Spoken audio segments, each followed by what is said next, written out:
കർത്താവിൻ്റെ നാമം വാഴ്ത്തപ്പെടുമാറാകട്ടെ. വന്നുയർന്ന എല്ലാ പ്രിയപ്പെട്ടവർക്കും വന്ദനം.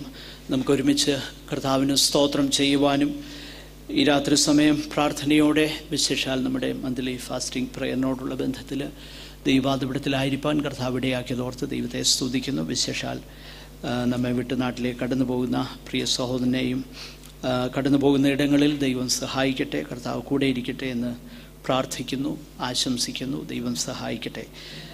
ഈ രാത്രി സമയം തുടർന്ന് ദൈവത്തിൻ്റെ വചനം അല്പമായി നമുക്ക് ധ്യാനിക്കാം. തിമോത്തിയോസിൻ്റെ രണ്ടാമത്തെ ലേഖനം, അതിൻ്റെ 1-ാമത്തെ അധ്യായം 9-ഉം 10-ഉം വാക്യങ്ങൾ ദയവായിട്ട് വായിപ്പാനായിട്ട് ഞാൻ താല്പര്യപ്പെടുന്നു. 1 Timothy chapter 1 verses 9 and 10.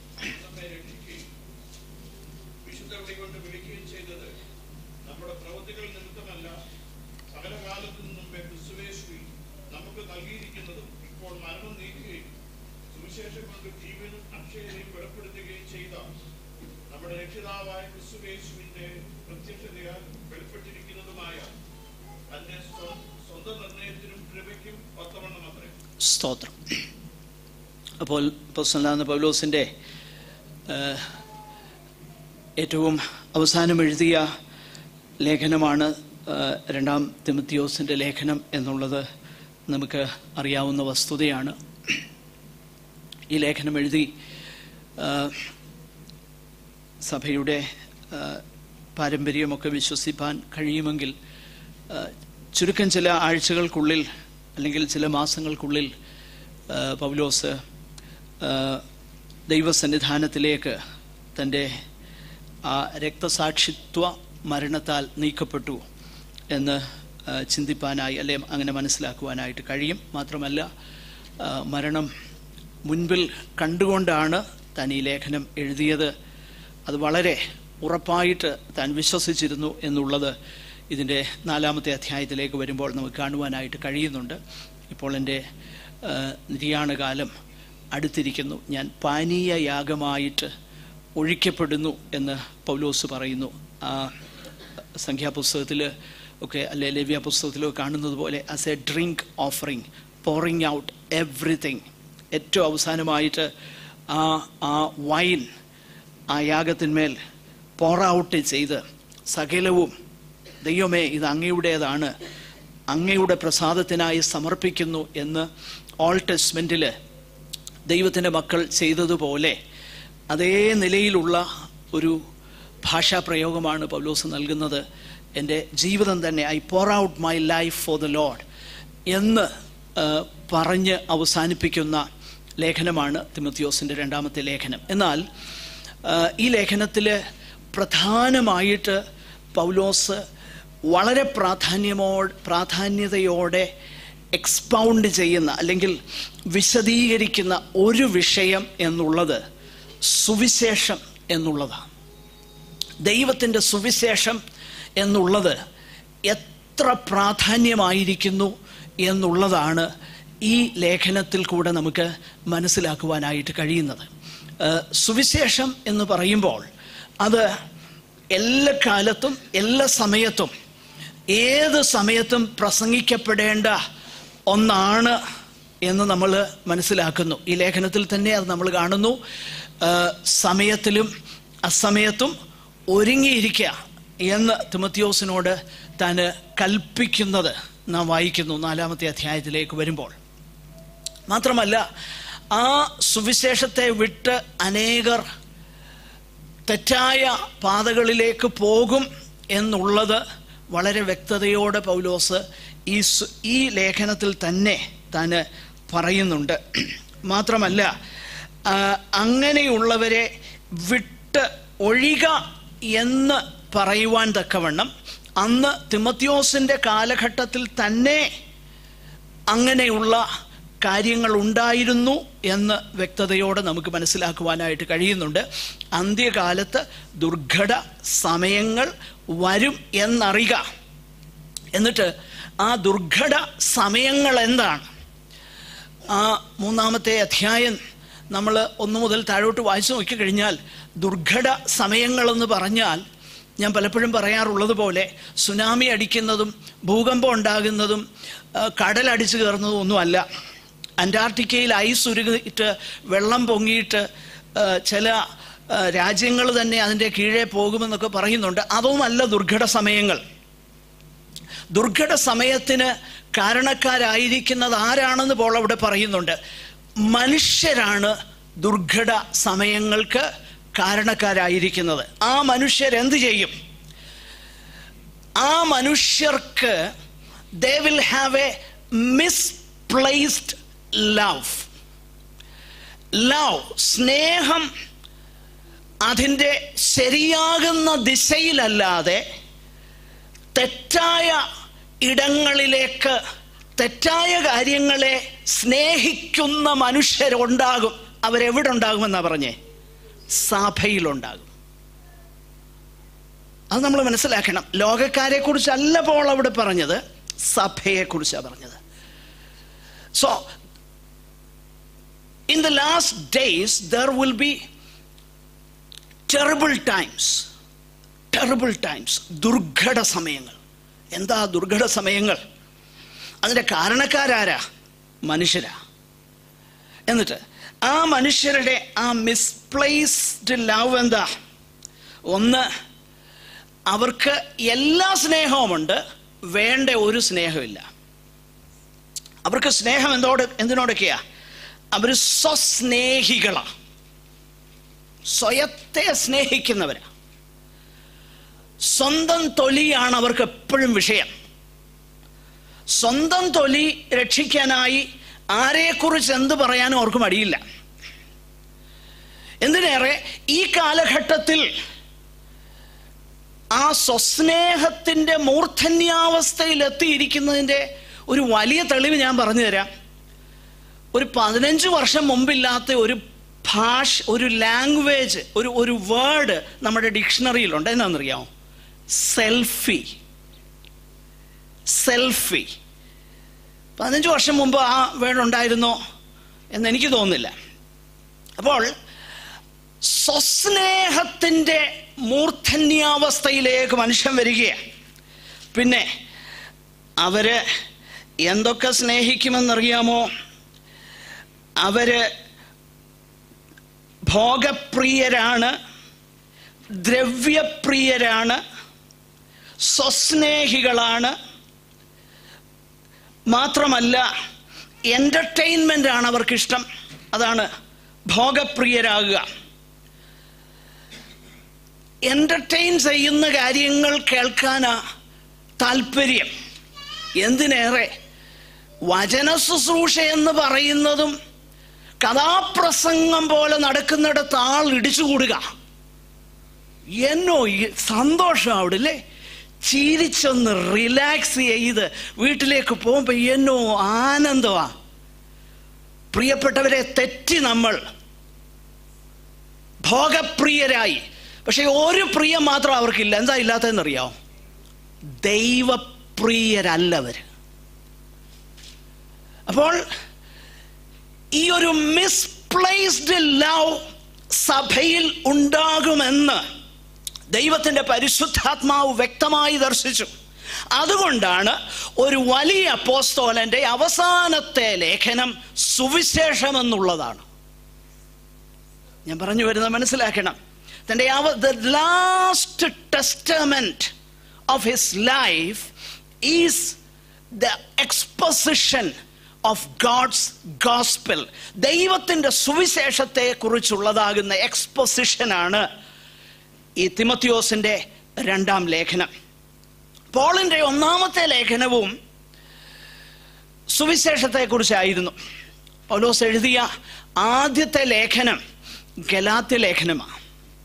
ആ ഗലാത്യ ലേഖനത്തിലും സുവിശേഷത്തെയാണ് താൻ എക്സ്പൗണ്ട് ചെയ്യുന്നത്. ആ സുവിശേഷത്തെ എക്സ്പൗണ്ട് ചെയ്യുമ്പോൾ എന്തിനേറെ അതിൻ്റെ ഗൗരവത്തെ താൻ മനസ്സിലാക്കിയിട്ട് അതിൻ്റെ ഗൗരവത്തെ എല്ലാവരും മനസ്സിലാക്കണമെന്ന് തനിക്ക് നിർബന്ധമുണ്ടായിരുന്നത് കൊണ്ട് ഒരു കേഴ്സ് താൻ പ്രൊനൗൺസ് ചെയ്യുന്നുണ്ട് 1-ാമത്തെ അധ്യായത്തിൽ ഗലാത്യ ലേഖനത്തിൽ. അതിങ്ങനെയാണ്: ഞങ്ങൾ നിങ്ങളോട് അറിയിച്ചതിന് വിപരീതമായി ഞങ്ങളാകട്ടെ, സ്വർഗത്തിൽ നിന്ന് ഒരു ദൂതനാകട്ടെ വന്ന് നിങ്ങളോട് പറഞ്ഞാൽ അവൻ ശാപിക്കപ്പെട്ടവൻ. എന്നിട്ട് what is the gospel of the grace of God, ദൈവകൃപയുടെ സുവിശേഷം എന്താണ് എന്നാണ് ഗലാത്യ ലേഖനത്തിൽ മുഴുവൻ പൗലോസ് എക്സ്പൗണ്ട് ചെയ്യുന്നത്, വിശദീകരിക്കുന്നത്. അനേക വർഷങ്ങൾ കഴിഞ്ഞു, 30-ലധികം വർഷങ്ങൾ കഴിഞ്ഞു. തൻ്റെ അവസാനത്തെ ലേഖനം താൻ എഴുതുകയാണ്. ആ അവസാനത്തെ ലേഖനം എഴുതിയപ്പോഴും തൻ്റെ സുവിശേഷം എന്താണെന്നുള്ളതിന് യാതൊരു വ്യത്യാസവും വരുത്തിയിട്ടില്ല. അതാണ് നമ്മളിവിടെ കാണുന്ന വിഷയം.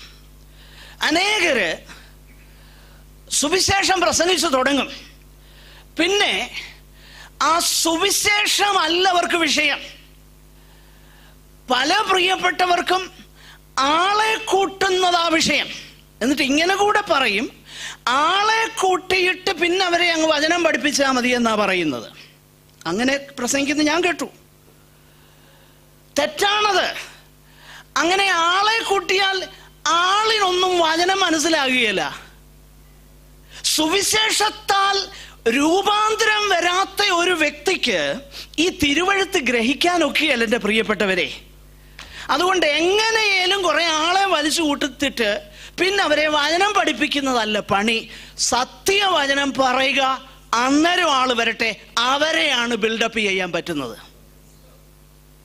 അല്ലാതെ മരിച്ചു കിടക്കുന്നവന്റെ മോളിൽ കൊണ്ട് കുറെ പെർഫ്യൂം അടിച്ചാൽ അവൻ ജീവിച്ചേരികയില്ല.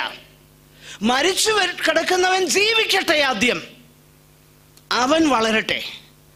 ഇപ്പോൾ ജനിച്ച ശിശുക്കൾ എന്നതുപോലെ ആ രക്ഷയ്ക്കായി വളരുവാൻ വചനമെന്ന മായമില്ലാത്ത പാൽ കുടിപ്പാൻ വാഞ്ചിപ്പീൻ. അപ്പോൾ with the passing years, Paul's gospel has not changed. ആദ്യം ലേഖനം എഴുതിയപ്പോഴും ഈ അവസാനത്തെ ലേഖനം എഴുതുമ്പോഴും താൻ എന്ത് വിശ്വസിച്ചിരുന്നുവോ, എന്ത് പഠിപ്പിച്ചിരുന്നോ, എന്ത് തനിക്ക് വെളിപ്പാടിനാൽ അറിവായി വന്നോ അതിന് ഒരു വ്യത്യാസവും വരുത്തിയിട്ടില്ല. എന്നിട്ട് ഈ സുവിശേഷത്തെക്കുറിച്ചാണ് പൗലോസ് ഇവിടെ ഈ 2 വാക്യങ്ങളിൽ താൻ വിശദീകരിക്കുന്നത്. എന്തിനേറെ ഈ ലേഖനം മുഴുവൻ സുവിശേഷത്തെക്കുറിച്ചാണ്. പൗലോസ് തിമോത്തിയോസിനോട് പറയുന്ന ഒരു കാര്യം, നിന്റെ പക്കൽ ഞാനത് കൈമാറുക, അതിൻ്റെ പ്രധാനപ്പെട്ട വിഷയം ഗാഡ്, ദ ഗോസ്പൽ, സുവിശേഷത്തെ ഞാൻ ഈ ഉപനിധി നിന്റെ അടുക്കൽ ഏൽപ്പിക്കുക. അത് നീ ദൈവകൃപയിൽ ആശ്രയിച്ച് സൂക്ഷിച്ചോണം, അടുത്ത വിശ്വസ്ത മനുഷ്യർക്ക് കൈമാറിക്കൊള്ളണം. അതാണ് 2-ാമത്തെ അധ്യായത്തിലേക്ക് വരുമ്പോൾ, മകനെ ക്രിസ്തുയേശുവിൻ്റെ കൃപയാൽ ശക്തിപ്പെടുക, കൃപയുടെ സുവിശേഷം, കൃപയാൽ ശക്തിപ്പെടുക, ആ സുവിശേഷം മറ്റുള്ളവർക്ക് കൈമാറുക.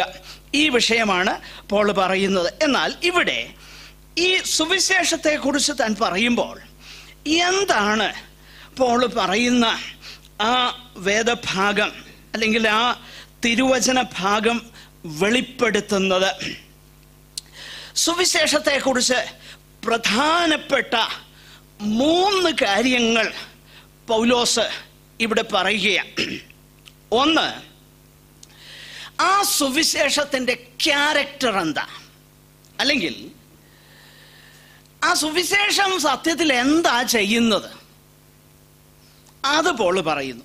2, ഇത് എവിടുന്നാ വരുന്നത്, ആ കാര്യം അവിടെ പോൾ പറയുന്നു.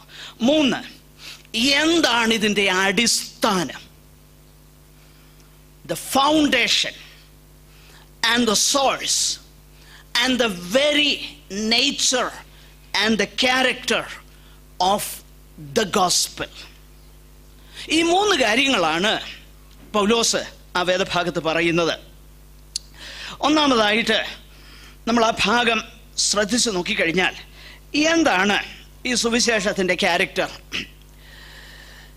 അവൻ നമ്മെ, അല്ലെങ്കിൽ ദൈവം നമ്മെ രക്ഷിക്കുകയും വിശുദ്ധ വിളി കൊണ്ട് വിളിക്കുകയും, താഴോട്ട് പറയുന്നത് സുവിശേഷം കൊണ്ട് ജീവനും അക്ഷയതയും വെളിപ്പെടുത്തുകയും ചെയ്തു.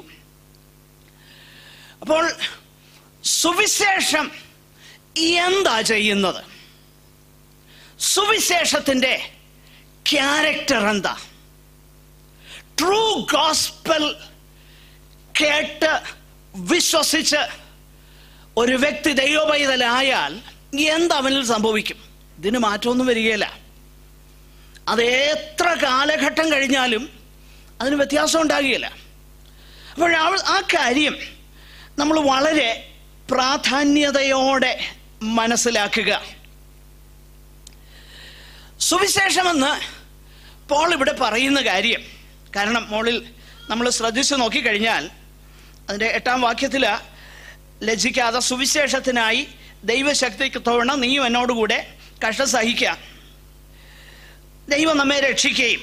അപ്പോൾ ആ സുവിശേഷത്തെക്കുറിച്ചാണ് പോൾ പറഞ്ഞു വരുന്നത്. ഈ സുവിശേഷം എന്താണ് ചെയ്തത്? തീർച്ചയായിട്ടും സുവിശേഷമാണ് നമ്മളെ രക്ഷിക്കുന്നത്. എന്തിൽ നിന്ന് രക്ഷിച്ചു? ദൈവത്തിൻ്റെ വലിയ കോപത്തിൽ നിന്നും ദൈവം നമ്മെ രക്ഷിച്ചു. ദൈവം നമ്മെ രക്ഷിക്കുവാനായി ദൈവം നമ്മുടെ അതിക്രമങ്ങളൊക്കെയും ഈ സുവിശേഷം നിമിത്തമാണ് നമ്മോട് ക്ഷമിച്ചത്. ദൈവം നമ്മോട് നമ്മുടെ പാപങ്ങളെ ക്ഷമിച്ചതുകൊണ്ടാണ് നാം ദൈവമക്കളായി തീരാൻ ഇടയായി തീർന്നത്. എന്നാൽ ആ സുവിശേഷം it is more than mere forgiveness. സുവിശേഷം എന്നുള്ളത് കേവലം പാപക്ഷമ ലഭിക്കുന്ന ഒന്നു മാത്രമല്ല. എൻ്റെ പ്രിയപ്പെട്ടവരെ, ഞാൻ പറഞ്ഞല്ലോ, സുവിശേഷം പ്രസംഗിക്കപ്പെടണം. അത് സഭയിൽ പ്രസംഗിക്കപ്പെടണം. അത് വളരെ പ്രാധാന്യമുള്ളതാണ്. കാരണം ഞാൻ ഓർപ്പിച്ചു കഴിഞ്ഞു, അവസാനം മരിക്കാൻ പോകുന്നതിന് തൊട്ട് മുൻപ് അതിനെക്കുറിച്ചാണ് പൗലോസിന് പറയാനുള്ളത്. അപ്പോൾ അത് വളരെ പ്രാധാന്യമുള്ള വിഷയമാണ്. ഈ സുവിശേഷം എന്താ നമ്മൾ ചെയ്യുന്നത്? പലരുടെയും ചിന്ത ഇത് നമ്മുടെ ഫെൽറ്റ് നീഡ്സിനുള്ളതാകുന്ന ഒരു പരിഹാരമെന്ന് സുവിശേഷത്തെ കാണുന്നുള്ളൂ. ഫെൽറ്റ് നീഡ്സിനുള്ള പരിഹാരം എന്ന നിലയിൽ അതിനെ പാക്കേജ് ചെയ്ത് വിളമ്പുന്നത് കൊണ്ട് അങ്ങനെയുള്ള ഇടങ്ങളിൽ ഒത്തിരി ആൾ കൂടി വരുന്നു. ആള് കൂടി വരുന്നത് കണ്ടപ്പം ഞങ്ങളെ പോലുള്ള ഉപദേശിമാർക്കും ഭയങ്കര ആകാംക്ഷയായി. അപ്പൊ അവിടെ ചെന്ന് അത് പഠിച്ചു. അവരാ യോഗത്തിന് ഞങ്ങളെ വിളിക്കാൻ തുടങ്ങി. അപ്പൊ മനസ്സിലായി അവിടുത്തെ ട്രിക്ക്. അപ്പൊ അവിടെ പോകാൻ തുടങ്ങുകയും അവിടെ പ്രസംഗിക്കുകയും അവിടെ നിന്ന് അവർ തരുന്ന കൈമടക്ക് മേടിച്ചുകൊണ്ട് വരികയും ചെയ്യുന്നത് കൊണ്ട് പിന്നെ അതിനെ ഡിനേ ചെയ്യാൻ ഞങ്ങൾക്ക് ഒട്ടും പറ്റത്തുമില്ല. മാത്രമല്ല, അവിടെ ആൾ കൂട്ടുന്നത് പോലെ ഇവിടെയും ആളും കൂട്ടണം. അപ്പൊ അതുകൊണ്ട് അങ്ങനെയുള്ള ഒരു സുവിശേഷം ഞങ്ങൾ കച്ചവടം നടത്താൻ തുടങ്ങി. മനുഷ്യന്റെ ഫെൽറ്റ് നീഡ്സിന്, അവന്റെ ദേഹിക്ക്, അവന്റെ ആ സോളിന് അപ്പീല് ചെയ്യുന്ന ആ സുവിശേഷം അതാണ് പറയുന്നത്. അത് കേൾക്കാൻ ഇഷ്ടവുമാണ്. കാരണം അത് കർണ രസകരമാണ്, അത് ഇമ്പകരമാണ്, അതെന്നെ സൂത്ത് ചെയ്യുന്നതാ, എന്നെ ആശ്വസിപ്പിക്കുന്നതാ.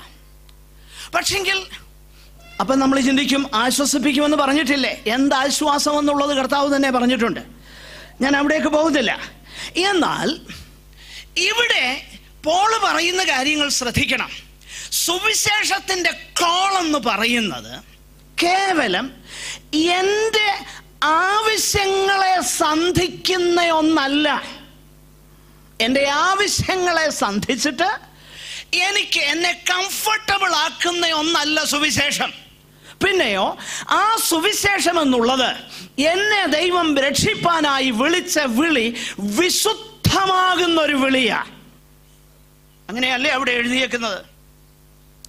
അവൻ നമ്മെ രക്ഷിക്കുകയും വിശുദ്ധ വിളി കൊണ്ട് വിളിക്കുകയും ചെയ്തു എന്ന് പറഞ്ഞാൽ, രക്ഷയെന്ന് പറയുന്നത് ഒരു ഉപയോഗത്താൽ അതിൻ്റെ ഗംഭീര്യം നഷ്ടപ്പെട്ട ഒരു വാക്കായിട്ട് മാറിയിരിക്കുന്നു. എന്നാൽ വേദപുസ്തക പ്രകാരം രക്ഷയെന്ന് പറഞ്ഞാൽ ദൈവം ഒരുവനെ വിളിക്കുമ്പോൾ വിളിക്കുന്നവനെ നീതീകരിക്കുകയും നീതീകരിക്കുന്നവനെ വിശുദ്ധീകരിക്കുകയും അങ്ങനെ വിശുദ്ധീകരിച്ചവനെ തേജസ്കരണത്തിലേക്ക് നടത്തുകയും ചെയ്യുന്ന ഒന്നാണ് സുവിശേഷം. ചുരുക്കത്തിൽ പറഞ്ഞാൽ, യേശു ക്രിസ്തുവിനോട് അനുരൂപപ്പെടുവാൻ വേണ്ടിയിട്ട് പാപികളാകുന്ന മനുഷ്യനെ ദൈവം വിളിക്കുന്ന വിളിയാണ് സുവിശേഷത്തിൻ്റെ കോൾ. കുറഞ്ഞ ഒന്നല്ല സുവിശേഷം. അതുകൊണ്ടാണ് പോള് ആ കാര്യത്തെ വളരെ ഗൗരവത്തോടെ കാണുന്നത്. ശ്രദ്ധിച്ചേ, അത് വളരെ വളരെ പ്രാധാന്യത്തോടെ താൻ പറയുകയാണ്. അപ്പോൾ ഈ സുവിശേഷം എന്നുള്ളത് അതുകൊണ്ടാണ് ഇത്ര വലിയ രക്ഷയെന്ന് എഴുതിയേക്കുന്ന പുസ്തകത്തിൽ. മനസ്സിലാകുന്നുണ്ടോ? ഇത്ര വലിയ രക്ഷ. ഇത്ര വലിയ രക്ഷ എന്ന് പറഞ്ഞാൽ എന്താ? ആ വലിയ രക്ഷയ്ക്ക് വേണ്ടി ഒരു വലിയ പ്രൈസ് ദൈവം കൊടുത്തു. ഇത്ര വലിയ രക്ഷ. അപ്പോൾ നമ്മുടെ ആ അടിസ്ഥാനപരമായി സുവിശേഷത്തെക്കുറിച്ചുള്ള കാഴ്ചപ്പാട് തന്നെ മാറേണ്ടിയിരിക്കുന്നു. അതാ ദൈവത്തിൻ്റെ വചനം നമ്മളെ വ്യക്തതയോടെ പഠിപ്പിക്കുന്നത്. വിശുദ്ധ വിളികൊണ്ട് ദൈവം നമ്മെ വിളിച്ചു. ഇനിയും രണ്ടാമത്, ഞാൻ എൻ്റെ സമയത്തിൻ്റെ പരിമിതി നിമിത്തം മുൻപോട്ട് പോകുവാനായിട്ട് ഞാൻ ആഗ്രഹിക്കുകയാണ്. അതിൻ്റെ ഈ സുവിശേഷത്തിൻ്റെ അല്ലെ എന്നെ നിങ്ങളെയും വീണ്ടും ജനിച്ച ഓരോ വ്യക്തിയെയും ദൈവം വിളിച്ചതാകുന്ന ഈ സുവിശേഷത്തിൻ്റെ ആ സോഴ്സ് എന്താണ്? നമ്മൾ അവിടെ വായിക്കുന്നത് ഇങ്ങനെയാ: സകലകാലത്തിനും മുമ്പേ ക്രിസ്തുവേശുവിൽ നമുക്ക് നൽകിയിരിക്കുന്നതും.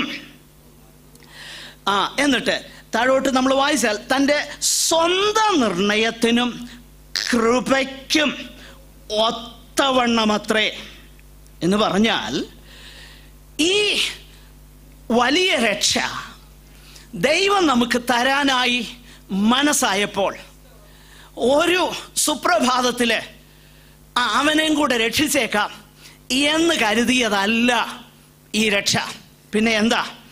സകലകാലത്തിനും മുൻപേ ക്രിസ്തുവേശുവിൽ നമുക്ക് നൽകിയിരിക്കുന്നതും തൻ്റെ സ്വന്തം നിർണയത്തിനും കൃപയ്ക്കും ഒത്തവണ്ണമത്രേ എന്ന് പറഞ്ഞാൽ, പൗലോസ് ഇവിടെ പറയുന്നത് ക്രിസ്തുവിൽ സകലകാലത്തിനു മുൻപേ തൻ്റെ കൃപയ്ക്കും സ്വന്തമായി ദൈവം നിർണയിച്ചതിനുമൊത്തവണ്ണം എന്നെയും നിങ്ങളോടും ദയ തോന്നിയത്, വീണ്ടും ജനിച്ച അല്ലെങ്കിൽ ഇനിയും വീണ്ടും ജനിക്കാൻ പോകുന്ന സകലരോടും ദൈവത്തിന് ദയ തോന്നിയത് എന്താ?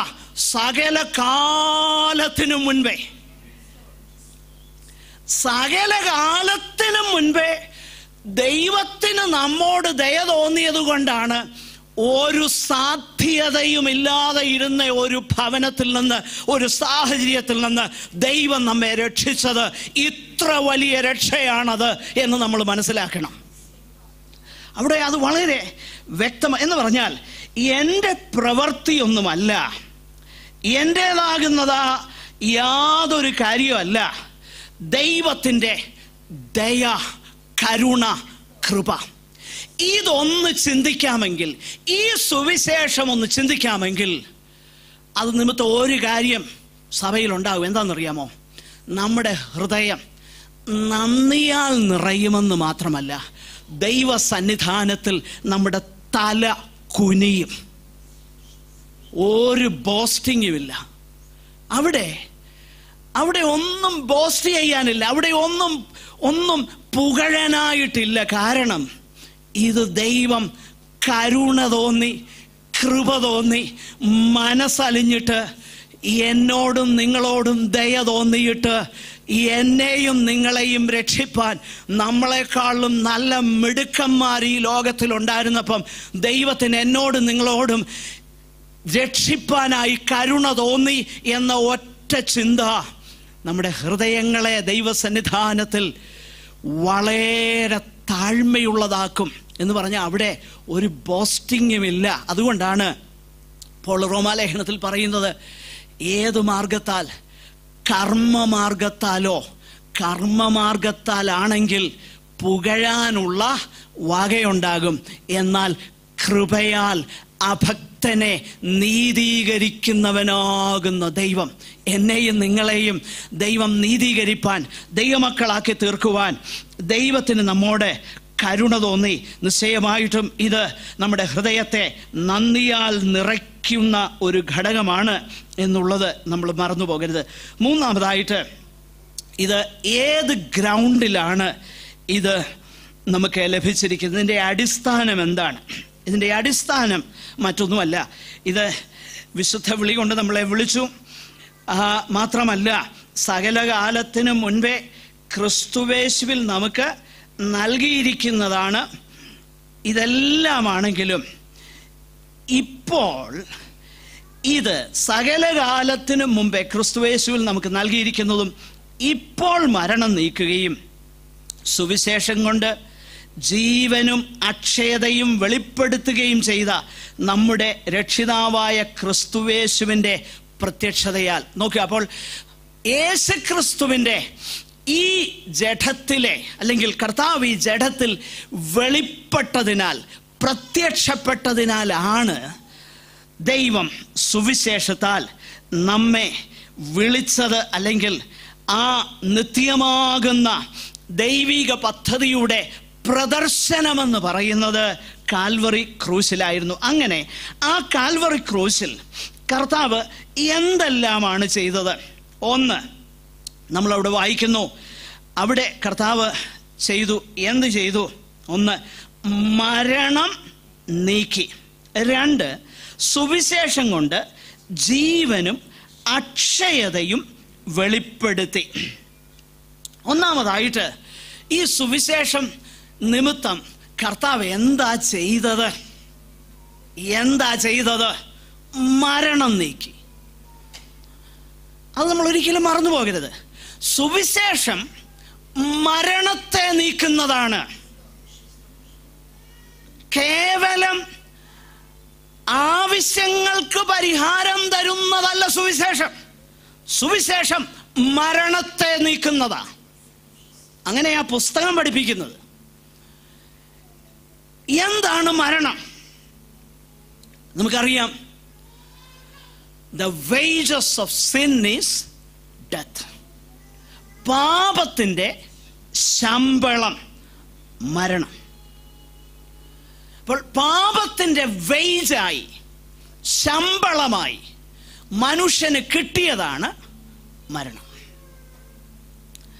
മരണം 3 നിലകളിലാണ് വേദപുസ്തകത്തിൽ നമ്മൾ വായിക്കുന്നത്. ഒന്ന്, ശാരീരിക മരണം. ശാരീരിക മരണം എന്ന് പറഞ്ഞാൽ നമ്മുടെ ഇന്നർ മാൻ, അല്ലെങ്കിൽ നമ്മുടെ ആത്മാവ് നമ്മിൽ നിന്ന് വേർപെട്ടു പോകുന്നു. ശരീരം ഇവിടെ കിടക്കുന്നു. മറ്റൊന്ന് ആത്മീക മരണം. ആത്മീക മരണം എന്ന് പറഞ്ഞാൽ ദൈവത്തിങ്കൽ നിന്നും നമ്മുടെ ആത്മാവ് വേർപെട്ട് ദൈവവുമായി ബന്ധമില്ലാതെ ഇരിക്കുന്ന അവസ്ഥ, അത് ആത്മീക മരണം. മറ്റൊന്ന് നിത്യമരണം. നിത്യമരണം എന്ന് പറഞ്ഞാൽ ഇവിടെ ആത്മീകമായി മരിച്ചിരിക്കുന്ന ഒരു വ്യക്തി അവൻ ഈ ഭൂമിയിൽ സുവിശേഷത്തിൽ വിശ്വസിച്ച് ജീവനിലേക്ക് വന്നില്ലെങ്കിൽ അവൻ്റെ ശാരീരിക മരണത്തോടെ എന്നേക്കുമായി കൈവിടപ്പെട്ടു പോകുന്ന അവസ്ഥയ്ക്കാണ് നിത്യമരണം, അല്ലെങ്കിൽ വേദപുസ്തകത്തിൽ അതിനെ രണ്ടാമത്തെ മരണം എന്നാ പറയുന്നു.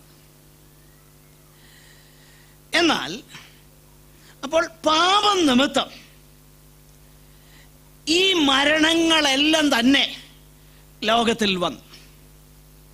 അങ്ങനെയെങ്കിൽ നമ്മുടെ കർത്താവ് മരണം നീക്കിയെന്ന് പറഞ്ഞാൽ അതിൻ്റെ അർത്ഥം എന്താ? മരണം നീക്കിയെന്ന് പറഞ്ഞാൽ ഏതെങ്കിലും മരണം ഇല്ലാതെയായെന്നല്ല അതിൻ്റെ അർത്ഥം. രക്ഷിക്കപ്പെടാത്ത എല്ലാവരും അതിക്രമങ്ങളിലും പാപങ്ങളിലും മരിച്ചവരാ, അവർക്ക് ജീവനില്ല. അതാ യേശു ഒരിക്കൽ പറഞ്ഞത്, മരിച്ചവർ തങ്ങളുടെ മരിച്ചവരെ കുഴിച്ചിടട്ടെ. അപ്പോൾ വീണ്ടും ജനിക്കാത്ത ഒരു വ്യക്തി മരിച്ചു, ആ മരണം ഇപ്പോഴും ഉണ്ട്. മറ്റൊന്ന്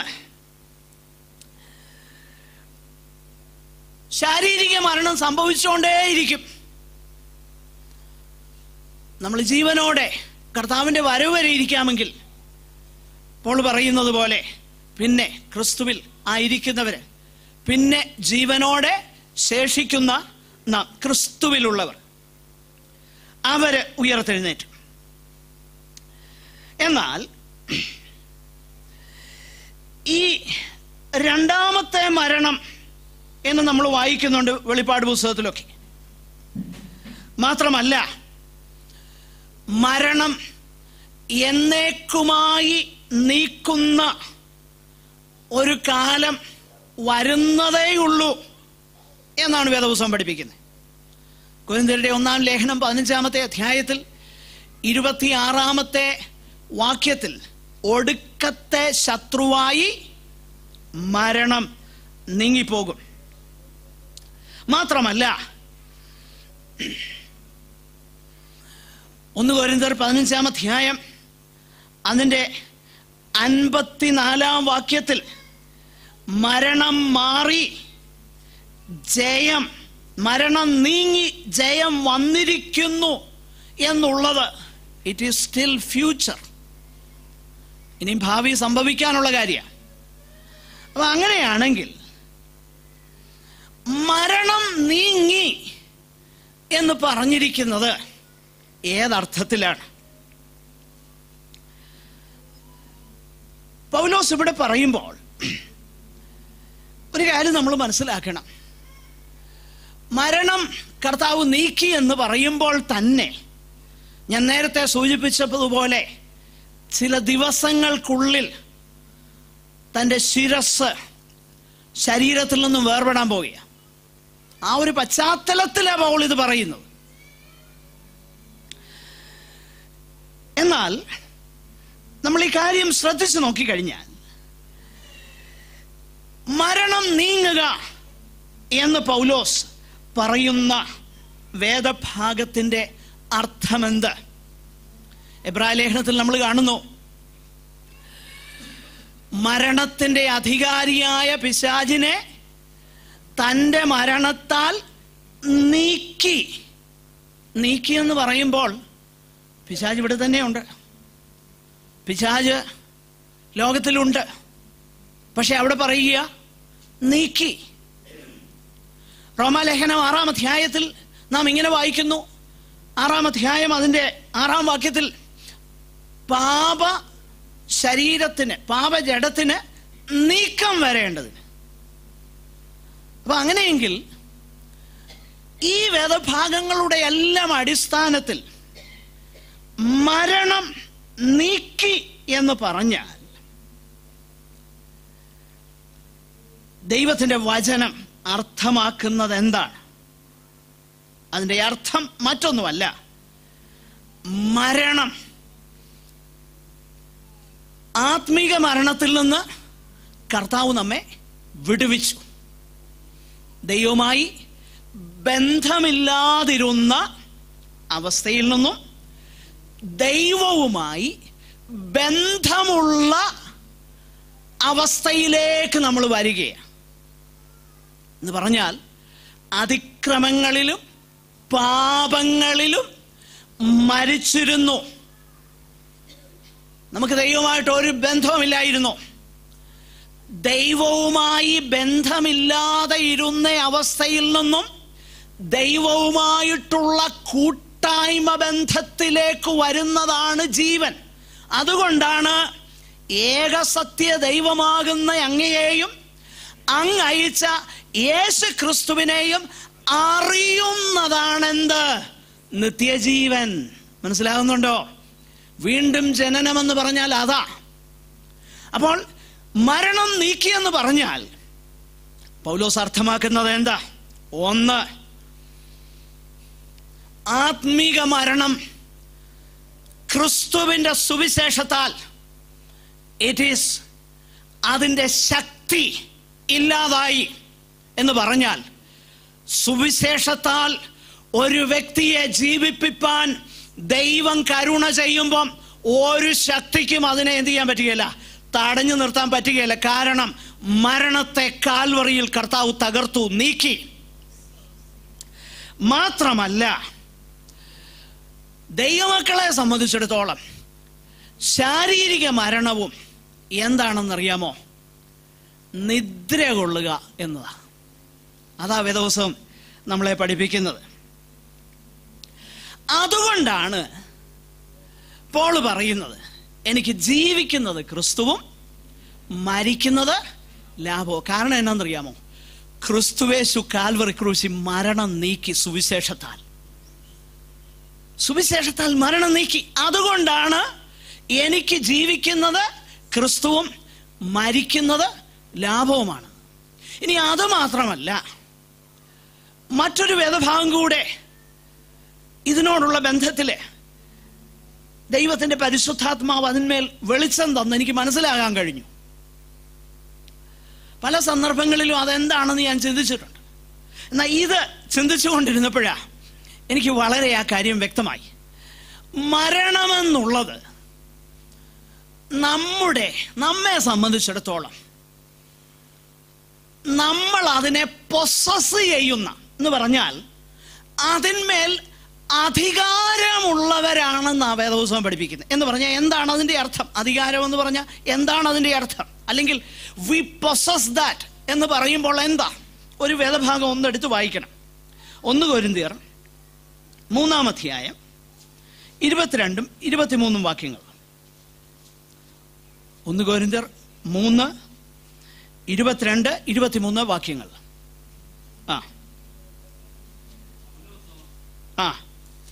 വായിച്ചു. അതന്നെ. പൗലോസോ അപ്പൊല്ലോസോ ലോകമോ ജീവനോ മരണമോ ഇപ്പോഴുള്ളതോ, ശ്രദ്ധിക്കണം, ജീവനോ മരണമോ ഇപ്പോഴുള്ളതോ വരുവാനുള്ളതോ സകലതും നിങ്ങൾക്കുള്ളത്. എന്തോ നിങ്ങൾക്കുള്ളതാ? ജീവൻ മാത്രമല്ല, പിന്നെന്താ? മരണം. അതിൻ്റെ കാരണം എന്താണെന്നറിയാമോ? ദൈവമക്കളെ സംബന്ധിച്ചിടത്തോളം യേശു ക്രിസ്തു കാൽവറി ക്രൂശിൽ മരണം നീക്കി എന്നെഴുതിയിരിക്കുന്നു. അതുകൊണ്ട് നമ്മെ സംബന്ധിച്ചിടത്തോളം മരണം എന്നുള്ളത് ഭീതിപ്പെടുത്തുന്ന ഒന്നല്ല. അതുകൊണ്ട് തന്നെ ജീവൻ പോകുമ്പോൾ നമുക്ക് വേദനയില്ലെന്നോ പേടിയില്ലെന്നോ അല്ല ഞാൻ പറഞ്ഞത്. അത് ഈ ലൈഫിൻ്റെ ഒരു ലക്ഷണമാണ്.